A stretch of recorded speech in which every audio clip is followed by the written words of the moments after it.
বিকেলে এনসিপির পদযাত্রা নরসিংদীতে স্থানীয় নেতাকর্মীদের মাঝে উচ্ছ্বাস, সমাবেশে ব্যাপক জনসমাগমের আশা।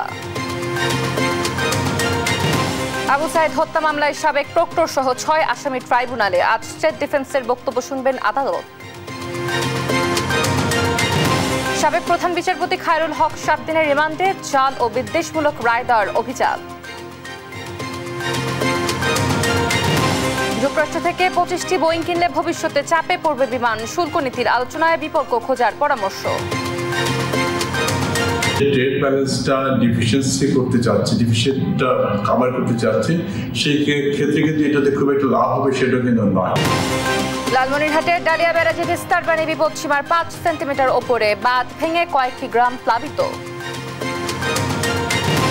রাশিয়া ৮.৮ মাত্রার শক্তিশালী ভূমিকম্প, কুরিল দ্বীপপুঞ্জে সুনামির আঘাত, প্রশান্ত মহাসাগরীয় অঞ্চলে সতর্কতা। এবং সেপ্টেম্বরে ফিলিস্তিনকে রাষ্ট্র হিসেবে স্বীকৃতি দিতে পারে যুক্তরাজ্য, ইসরায়েলকে নানা শর্ত আরোপ, নেতানিয়াহুর ক্ষোভ।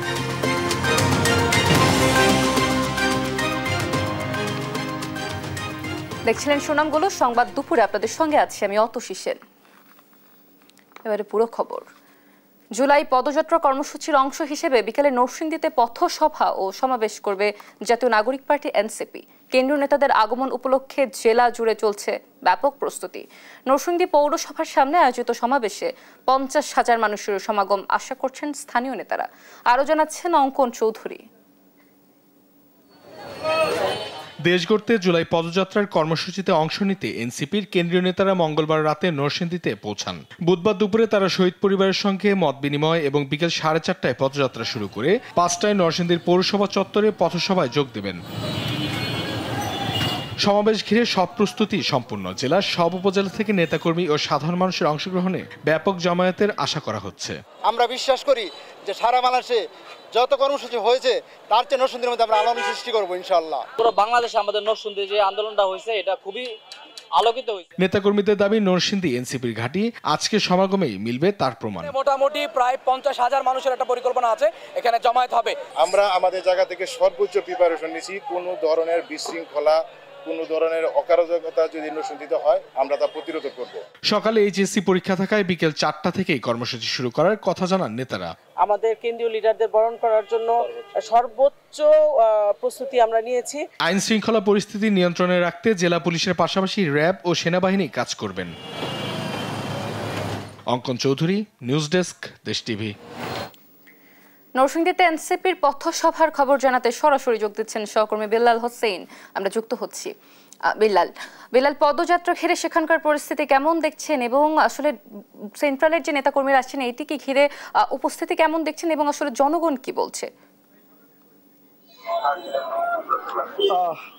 অতিশী নরসিংদীর পুরো শহরে কিন্তু এখন সাজ রব আমরা দেখতে পেয়েছি এবং যেটি আসলে নরসিংদীর মূল সদর শহর, এই শহরেই মূলত যেটি পৌরসভা এলাকা, এখানে আসলে জাতীয় নাগরিক পার্টির যে আজকের পদসভার যে সমাবেশ সেটি অনুষ্ঠিত হবে এবং এর যেই সমাবেশকে ঘিরে যে আয়োজন সেটি কিন্তু বলা যায় পুরোপুরি সম্পূর্ণ করেছেন স্থানীয় যারা নেতাকর্মী রয়েছেন তারা। আমরা এই পদযাত্রাকে ঘিরে আসলে এই পুরো 2 থেকে 3 কিলোমিটার এলাকাতে আমরা দেখেছি যে এখানে সাইনবোর্ড, ব্যানার, ফেস্টুন থেকে শুরু করে অর্থাৎ জাতীয় নাগরিক পার্টির কেন্দ্রীয় নেতৃবৃন্দর আগমন উপলক্ষে স্থানীয় নেতাকর্মী যারা রয়েছেন তারা কিন্তু এই শহরে এগুলো টানিয়েছেন এবং এই নরসিংদী সদর উপজেলা সহ আশেপাশের যে উপজেলাগুলো রয়েছে প্রতিটি উপজেলা থেকে কিন্তু এই সমাবেশ স্থলে নেতাকর্মীরা আসতে শুরু করেছেন, সেটি কিন্তু আমরা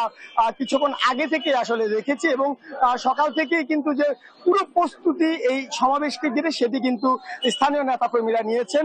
অথচ জানিয়ে রাখতে চাই যে আজকের ঠিক বেলা 4টার সময় কিন্তু এনসিপির যে কেন্দ্রীয় নেতৃবৃন্দ রয়েছে তারা কিন্তু এখানে প্রথমে পদযাত্রা করবেন এবং পদযাত্রার পরপরই এখানে যে সমাবেশ স্থল রয়েছে সেখানে তারা সমাবেশ করবেন। এর আগে বেলা 2টায় অর্থাৎ যে জুলাই গণঅভ্যুত্থানে যারা এই নরসিংদী এলাকার শহীদ হয়েছেন তাদের পরিবারের সঙ্গে এনসিপির কেন্দ্রীয় নেতৃবৃন্দ তারা কিন্তু এখানে সাক্ষাৎ করবেন এবং পরবর্তীতে যে পদযাত্রা সেটি শুরু করবেন, এমনটা কিন্তু এখন পর্যন্ত আমরা জানতে পেরেছি। অতসী জানিয়ে রাখতে চাই যে আমাদের সঙ্গে এই মুহূর্তে যুক্ত হবেন এই নরসিংদী এলাকার স্থানীয় যে এনসিপি একজন নেতা। আমরা তার কাছ থেকে জানবো যে কি কি আয়োজন আজকের এই সমাবেশটি ঘিরে রয়েছে।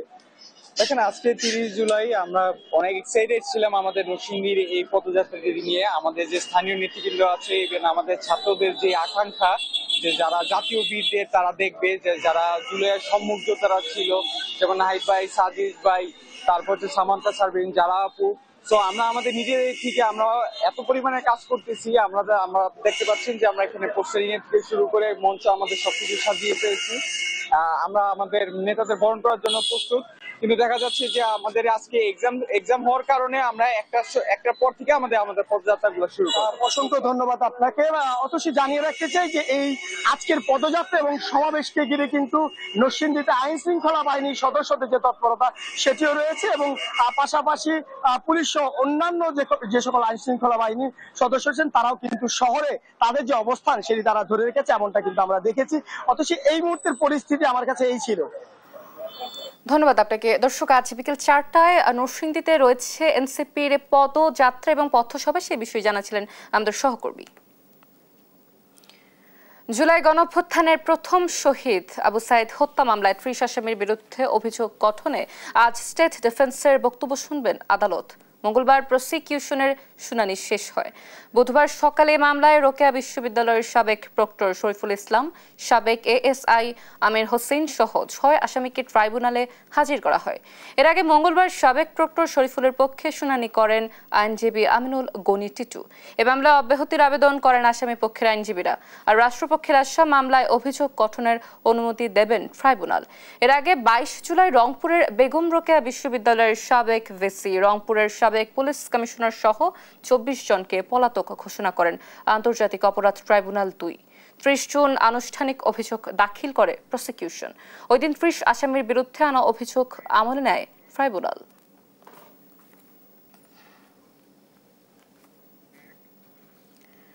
একাত্তরের মানবতা বিরোধী অপরাধের দায়ে আওয়ামী লীগের সাবেক নেতা মোবারক হোসেনের মৃত্যুদণ্ডের রায় বাতিল করে খালাস দিয়েছেন আপিল বিভাগ।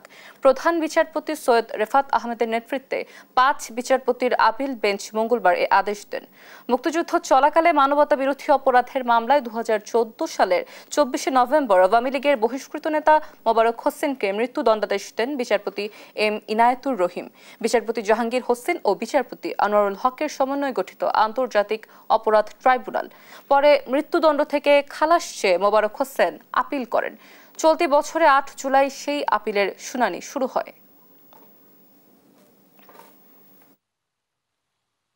আজকে আমাদের রায়ে আল্লাহর মেহেরবানিতে 2টা চার্জ থেকে তাকে খালাস দেওয়া হয়েছে। বলছে যে he is to set at liberty if not wanted in any other case.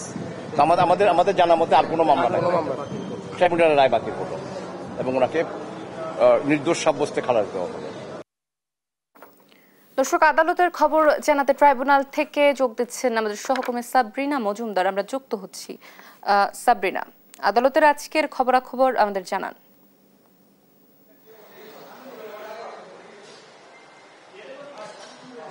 Atasi, প্রথমে যেটি বললেন যে বেগম রোকেয়া বিশ্ববিদ্যালয়ে যে আবু সাইদ হত্যাকাণ্ড, অর্থাৎ যে হত্যার পর আসলে জুলাই আন্দোলনের মোড় ঘুরিয়ে দিয়েছিলেন আবু সাইদ, তার আজকে আসামি পক্ষ অর্থাৎ স্টেট ডিফেন্সের শুনানি ইতিমধ্যে চলছে এবং সেখানে আসলে স্টেট ডিফেন্স অর্থাৎ 24 জন, এখানে 30 জন আসামির বিরুদ্ধে অভিযোগ গঠনের শুনানি চলছে এবং 30 জনের মধ্যে যে 24 জন পলাতক রয়েছেন সেখানে 4 জন স্টেট ডিফেন্স আসলে নিয়োগ দিয়েছিলেন এই ট্রাইব্যুনালের যে বিচারপতির 3 বিচারপতির বেঞ্চ, এবং এটিরই আজকে স্টেট ডিফেন্স আসলে শুনানি করবেন। এবং এর আগে যদি আমি একটু বলতে চাই যে কালকেও কিন্তু আসামি পক্ষে অর্থাৎ 6 জনের যে বাকি 24 জন বাদে যে 6 জন বাকি রয়েছেন তাদের পক্ষে আসলে তাদের আইনজীবীরা আসলে কথা বলেছেন। তারা যেটি বলেছেন যে তাদের সাথে আসলে কোনো ধরনের সম্পৃক্ততা নেই ঊর্ধ্বতন কর্মকর্তাদের, অর্থাৎ কোনো মন্ত্রীদের অর্থাৎ শেখ হাসিনা সরাসরি সম্পৃক্ততা নেই। সেই জন্য তারা বলছেন যে এখানে তারা খালাস চেয়েছেন। এবং আজকেও কিন্তু সেই স্টেট ডিফেন্সের আইনজীবীদের সাথে আমার কথা হয়েছে। স্টেট ডিফেন্স বলেছেন যে তাদের যে আসামি রয়েছেন তাদের পক্ষে তারা অব্যাহতির আবেদন চাইবেন, অব্যাহত খালাস তারা খালাসের জন্য কেন হচ্ছে এই মামলাতে খালাস দিবেন সেটির জন্য আসলে যুক্তিতর্ক উপস্থাপন করছেন ইতোমধ্যে। এবং এখন আরেকটি যেটি বিষয় জানিয়ে দিতে চাই যে হচ্ছে একটু আগে কিন্তু আওয়ামী লীগের যে নেতা সাবেক নেতা মোবারক হোসেন তার কিন্তু খালাস হয়েছেন ট্রাইব্যুনালের যে মৃত্যুদণ্ডাদেশ রায়ের যে বিরুদ্ধে তিনি যে আপিল করেছিলেন সেই আপিলে কিন্তু হচ্ছে খালাস দিয়েছেন তাকে আপিল বিভাগ। এবং সেই সাথে তার আইনজীবীদের সাথেও আমাদের কথা হয়েছে, এস এম শাহজাহান তিনি যেটি বলেছেন যে এই রায় আসলে তিনি সন্তুষ্ট। কারণ তবে এই রায়ে আসলে তাকে ব্রাহ্মণবাড়িয়ার যে হচ্ছে রাজাকার হিসেবে তাকে সদস্য হিসেবে তাকে অন্যতম সদস্য হিসেবে লেখা ছিল রায়, এবং সেখানে তার বিরুদ্ধে 5টি অভিযোগের মধ্যে আসলে 2টি প্রমাণিত হয় এবং সেই সাথে এর একটিতে মৃত্যুদণ্ড এবং অপরটিতে যাবজ্জীবন কারাদণ্ড দেয় আন্তর্জাতিক অপরাধ ট্রাইব্যুনাল। এবং যেটাতে মৃত্যুদণ্ড দেয় সেই রায়ের বিরুদ্ধে তিনি পরে আপিলের জন্য আবেদন করেন। পরে হচ্ছে সেটি শুনানি হয়, রিভিউ শুনানি হয় এবং পরবর্তীতে আজকে হচ্ছে আপিল বিভাগ আসলে এই মৃত্যুদণ্ড রায় ট্রাইব্যুনালের যে রায় ছিল মৃত্যুদণ্ড সেটি হচ্ছে রায় বাতিল করে দেয়। তো এখন পর্যন্ত আদালতের সবশেষ খবর এটি হচ্ছে আদালতের সবশেষ খবর। অতসী সাবরিনা, ধন্যবাদ আপনাকে। দর্শক, আদালতের আজকে সর্বশেষ খবর জানাচ্ছিলেন আমাদের সহকর্মী সাবরিনা মজুমদার। বিচারক হিসেবে বিদ্বেষমূলকভাবে বেআইনি রায় দেয় এবং রায় জালিয়াতির অভিযোগে সাবেক প্রধান বিচারপতি এবিএম খায়রুল হককে জিজ্ঞাসাবাদের জন্য 7 দিনের রিমান্ডে পাঠিয়েছেন আদালত। পুলিশের করা 10 দিনের রিমান্ড আবেদনের শুনানি শেষে ঢাকার অতিরিক্ত মুখ্য মহানগর হাকিম মোহাম্মদ সানাউল্লাহ এই আদেশ দেন। এর আগে সকালে খায়রুল হককে ঢাকা কেন্দ্রীয় কারাগার থেকে আদালতে আনা হয়। তত্ত্বাবধায়ক সরকার ব্যবস্থা বাতিল করে বেআইনি রায় প্রদান ও জাল রায় তৈরির অভিযোগে গেল 23 জুলাই রাজধানীর ধানমন্ডির বাসা থেকে সাবেক এ বিচারপতিকে গ্রেপ্তার করে ঢাকা মহানগর গোয়েন্দা পুলিশ।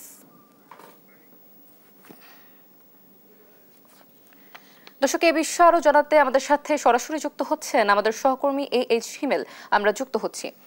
হিমেল, শুনানিতে কোন কোন বিষয় উঠে এসেছে, খায়রুল হক কোন কথা বলেছেন কিনা এবং সবশেষ কি তথ্য রয়েছে আপনার কাছে, আমাদের বিস্তারিত জানাবেন।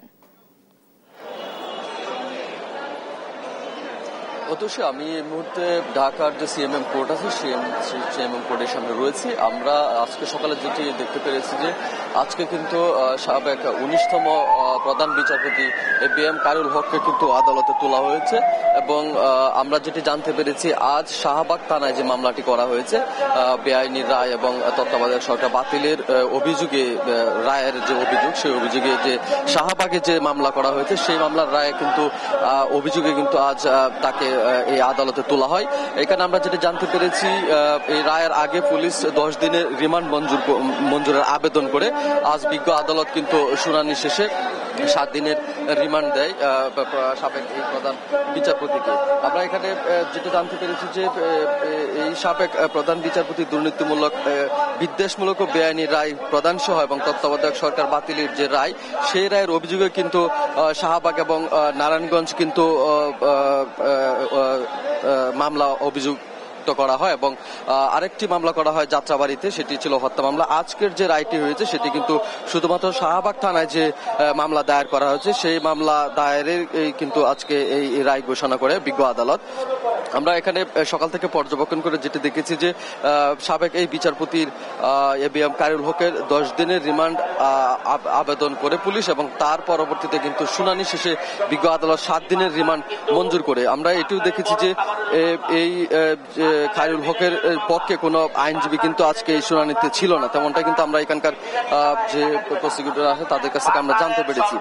আপনি জানেন যে এর আগে গত 24 জুলাই ধানমন্ডির বাসা থেকে কিন্তু খায়রুল হককে গ্রেপ্তার করা হয় এবং জুলাই আন্দোলনের সময় যাত্রাবাড়িতে একজনের হত্যার দাবিতে অর্থাৎ কাইয়ুম আহাদ হত্যার দাবিতে কিন্তু এই রায় গ্রেপ্তার দেখানো হয় এবং তাকে কিন্তু গ্রেপ্তার করা হয় এবং যে নারায়ণগঞ্জ যে আরেকটি মামলা হয় সেই মামলায় কিন্তু তাকে গ্রেপ্তার দেখানো হয় এবং আজ যেটি গঠিত 3টি মামলার মধ্যে কিন্তু আজ শাহবাগে যে মামলাটি করা হয়েছে তত্ত্বাবধায়ক সরকার বাতিলের অভিযোগ এবং বাতিলের রায় দেওয়া হয়েছিল সেটির অভিযোগ এবং বিদ্বেষমূলক রায়ের অভিযুক্ত এই মামলায় কিন্তু শাহবাগের যে মামলা সেই মামলায় কিন্তু আজ 7 দিনের রিমান্ড মঞ্জুর করে বিজ্ঞ আদালত।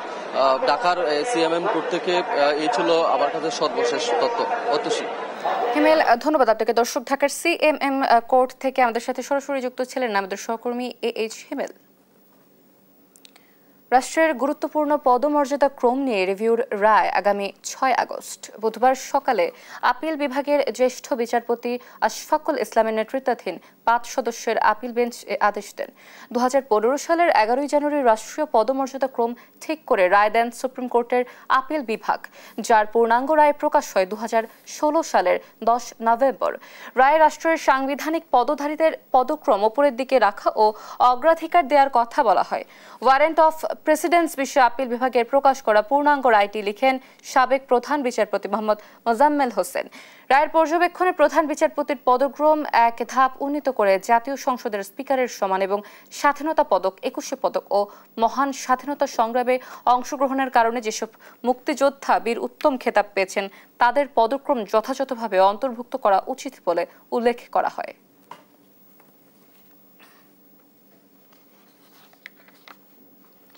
শুরু হয়েছে বাংলাদেশ যুক্তরাষ্ট্র মধ্যে শুল্ক ইস্যু নিয়ে তৃতীয় ধাপের আনুষ্ঠানিক আলোচনা। মঙ্গলবার যুক্তরাষ্ট্রের স্থানীয় সময় দুপুর ২টায় এই বৈঠক শুরু হয়। এর আগে এদিন বেলা ১২টা ৩০ অনানুষ্ঠানিকভাবে একটি আলোচনা সভা হয়। বুধবার স্থানীয় সময় সকাল ৯টায় আবার আলোচনা শুরু হবে। সভায় বাংলাদেশ দলের নেতৃত্ব দিচ্ছেন বাণিজ্য উপদেষ্টা শেখ বশিরউদ্দিন। এই প্রতিনিধি দলে আরও আছেন প্রধান উপদেষ্টার জাতীয় নিরাপত্তা উপদেষ্টা ডক্টর খলিলুর রহমান, বাণিজ্য সচিব মাহবুবুর রহমান ও বাণিজ্য মন্ত্রণালয়ের অতিরিক্ত সচিব ডক্টর নাসরিন কাউসার চৌধুরী। যুক্তরাষ্ট্রের পক্ষে নেতৃত্বে আছেন সহকারী ট্রেড রিপ্রেজেন্টেটিভ ব্রেন্ডন লিঞ্চ। তার সঙ্গে আছেন বাণিজ্য ও শুল্ক সংশ্লিষ্ট কর্মকর্তারা। শুল্ক নেগোসিয়েশনের পুরো বিষয়টি সমন্বয় করছে বাংলাদেশ দূতাবাস ও ওয়াশিংটন ডিসি।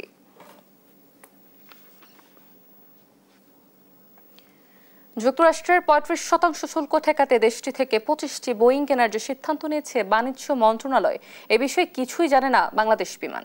এমনকি এ নিয়ে কোনো পরামর্শ হয়নি সংস্থাটির শীর্ষ কর্মকর্তাদের সাথে। বিশেষজ্ঞরা বলছেন তড়িঘড়ি করে নেওয়া সিদ্ধান্ত ভবিষ্যতে চাপে ফেলবে বিমানকে। তাই শুল্ক নীতির আলোচনায় বিকল্প পথ খোঁজার পরামর্শ তাদের। বিস্তারিত আলিমুজ্জামান সফনের রিপোর্টে।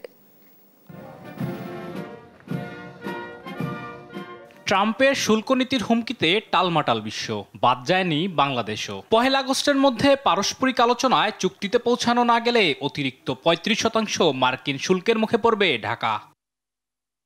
এ নিয়ে ওয়াশিংটন ও ঢাকার দর কষাকষি চললেও এখন পর্যন্ত আসেনি কোনো সুরাহা। তৃতীয় দফার বৈঠকের জন্য সোমবার বাণিজ্য উপদেষ্টা ও বাণিজ্য সচিবের নেতৃত্বে একটি দল ইতিমধ্যে নিউ ইয়র্কে অবস্থান করছেন। এর আগে ট্রাম্প প্রশাসনের মন জয়ে যুক্তরাষ্ট্রের বিমান নির্মাতা প্রতিষ্ঠান বোয়িংয়ের কাছ থেকে ২৫টি বিমান কেনার সিদ্ধান্ত জানিয়েছে বাণিজ্য মন্ত্রণালয়। আমাদের বিমানের তো বহর বাড়াতে হবে এবং সেই পরিকল্পনা সরকারের বেশ আগে থেকেই ছিল। নতুন করে আমরা এবছরে এই রেসিপ্রোকাল ট্যারিফ ইস্যুতে আমরা আবার নতুন করে তাদেরকে এই আদেশগুলো, আগে 14টা ছিল, পরে 25টা করেছি। এদিকে নতুন বিমান কেনার সিদ্ধান্ত কিছুই জানে না রাষ্ট্রীয় পতাকাবাহী সংস্থা বিমান বাংলাদেশ এয়ারলাইন্স। চাহিদা ও সক্ষমতা যাচাই না করে হঠাৎ করে নেওয়া সিদ্ধান্ত চাপে ফেলবে বিমানকে। প্রথম বিষয়টা হচ্ছে যে এই বিষয়টা আসলে আমরা বিমান কর্তৃপক্ষ আমরা অবগত নই, এটাই হচ্ছে আমাদের অফিসিয়াল স্ট্যান্ড, আর এটাই হচ্ছে সত্য, যেটা আমরা অবগত নই। সরকারের এমন সিদ্ধান্ত ট্রেড পলিটিক্স টুলস হিসেবে দেখছেন বিশেষজ্ঞরা। বলছেন বিমান কেনার আগে রুট প্ল্যানিং ও আর্থিক লাভ ক্ষতির হিসেব করা প্রয়োজন। এটা একটা বাণিজ্যিক নেগোসিয়েশন টুলস হিসেবে গভর্নমেন্ট নিচ্ছে। কারণ বিমান যখন একটা এয়ারক্রাফট কিনবে, সে তার এয়ারক্রাফট কেনার আগে সে তার রুট চেক করবে, রুট লোড ফ্যাক্টর চেক করবে, রুট প্ল্যানিং করবে, তারপরে সেই এয়ারক্রাফট দেবে, কোন রুটে কোন এয়ারক্রাফট দেবে সেটা তারা দেখতে চাবে। বিমানের অতিরিক্ত এই বহর সামলাতে প্রয়োজন হবে দক্ষ জনবল, নিয়মিত রক্ষণাবেক্ষণ ও গ্রাউন্ড হ্যান্ডেলিং সাপোর্ট। অত্যন্ত ব্যয়বহুল এই খরচ দীর্ঘমেয়াদে ক্ষতির মুখে ফেলতে পারে বিমানকে। কারণ এটা হয়তো 3 বিলিয়নের মতন খরচ করতে পারে, দাম পড়তে পারে। সেটা যদি আমরা পরে 5 বছর 6 বছর দেওয়ার চেষ্টা করি, তাহলে প্রতি বছর 250 বা 300 মিলিয়ন হতে পারে। আজকে যে ট্রেড ব্যালেন্সটা ডিফিসিয়েন্সি করতে চাচ্ছে, ডিফিসিয়েন্টটা কাভার করতে চাচ্ছে, সেই ক্ষেত্রে কিন্তু এটাতে খুব একটা লাভ হবে সেটা কিন্তু নয়। মার্কিন শুল্ক নীতি সামঞ্জস্য করতে সরকার খরচ করতে যাচ্ছে $2.5 থেকে $3 বিলিয়ন। বিপুল পরিমাণে অর্থ কি পারবে মার্কিন শুল্ক নীতি ঠেকাতে, নাকি উল্টো বোঝা হয়ে দাঁড়াবে বিমান বাংলাদেশ এয়ারলাইন্সের? আলিমুজ্জামান সাফওয়ান, দেশ টিভি, ঢাকা।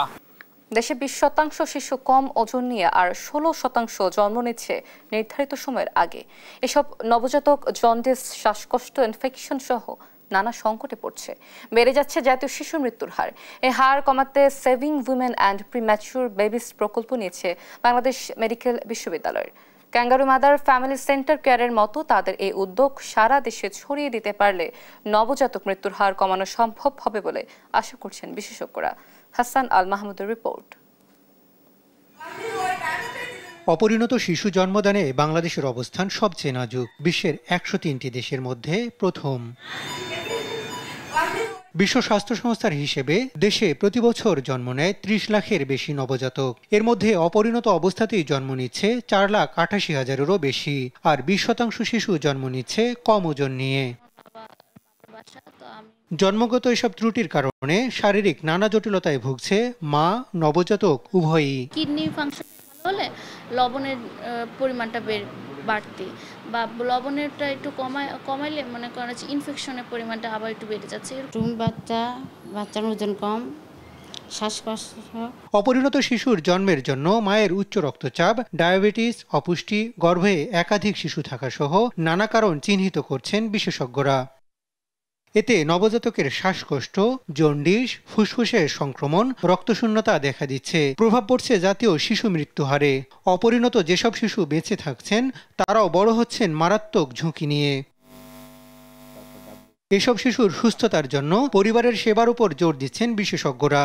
পরামর্শ দিচ্ছেন কিছু সাধারণ ডিভাইস ব্যবহারের। 100টার ভিতরে 40টা বাচ্চা 1 ঘন্টার ভিতরে বুকের দুধ খাওয়ানো শুরু করে, আর 60টা বাচ্চা 1 ঘন্টার পরে বুকের দুধ খাওয়ানো শুরু করে। যে বাচ্চা প্রিম্যাচুর হয়ে গেল, ওই বাচ্চা যদি শ্বাসকষ্ট হয়, এখন যেটা ওয়ার্ল্ড হেলথ অর্গানাইজেশনের রেকমেন্ডেশন যে ওই বাচ্চাটাকে সঙ্গে সঙ্গে সিপ্যাপ নামে একটা ছোট মেশিন আছে, ওই মেশিন দিয়ে ওই বাচ্চাটাকে যেন তার চিকিৎসা পদ্ধতি প্রয়োগ করা হয়। এর মাধ্যমে দেখা যায় যে তার সুস্থতার হারটা অনেক বেশি হয়। WHO রেকমেন্ড করছে হলো ফ্যামিলি সেন্টার কেয়ার। তার মানে হলো এই মায়েরাই এনএসির ভিতরে ঢুকবে এবং মায়েরাই এই নবজাতকের সেবা ইনশিওর করবে।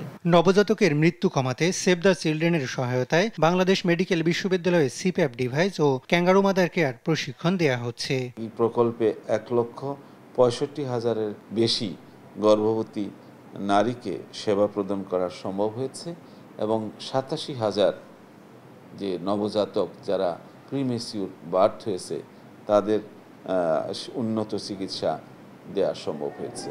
আর 1,500-এর মতো স্বাস্থ্যকর্মীকে প্রশিক্ষণ দেওয়া সম্ভব হয়েছে। জেলা উপজেলা পর্যায়ে এই উদ্যোগ ছড়িয়ে দেয়া গেলে জাতীয় শিশু মৃত্যুর হার কমিয়ে আনা সম্ভব বলে মনে করছেন বিশেষজ্ঞরা। হাসান আল মাহমুদ, দেশ টিভি, ঢাকা।